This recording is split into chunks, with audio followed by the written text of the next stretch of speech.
নমস্কার বন্ধুরা, আজকে বানাবো দারুণ একটা রেসিপি গাজরের মিষ্টি। প্রথমে আমি গাজরটা ভালো করে কেটে ধুয়ে নেবো, তারপরে তাতে দিয়ে দেবো লবণ আর গুঁড়ো দুধ দিয়ে আমি পেস্ট করে নেবো। তারপরে দিয়ে দেবো চিনিটা দিয়ে চাপা দিয়ে রাখবো যাতে গলে যায় চিনিটা।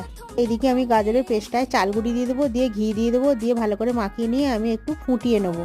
তাতে দিয়ে দেবো এলাচ গুঁড়ো বা এলাচ দানা। তারপরে আমি একটা টিফিন বক্সে একটু তেল বুলিয়ে নেবো, তেল বুলিয়ে নিয়ে ওই গাজরের পেস্টটা ঢেলে দেবো। ঢেলে দিয়ে আমি ওইদিকে গ্যাসের ওপরে একটা আমি কড়া বা ডেস্কি বসিয়ে দিয়েছি, তার উপর একটা স্ট্যান্ড বসিয়ে দিয়ে আমি গাজরের ওই পেস্টটা টিফিন কৌটোটা বসিয়ে দেবো। চাপা দিয়ে 10 মিনিট মতন করে নেবো। এইদিকে একটা বাটিতে চিনি, গুঁড়ো দুধ, লবণ, এলাচ দানা আর চাল গুঁড়ি দিয়ে আমি একটু লিকুইড দুধ দিয়ে সাদা একটা গোলা বানিয়ে নেবো।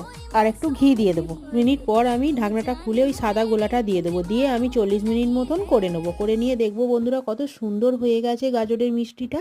আমার এই রেসিপিগুলো যদি ভালো লাগে অবশ্যই আমার পাশে থাকবেন আর সাপোর্ট করবেন। টাটা।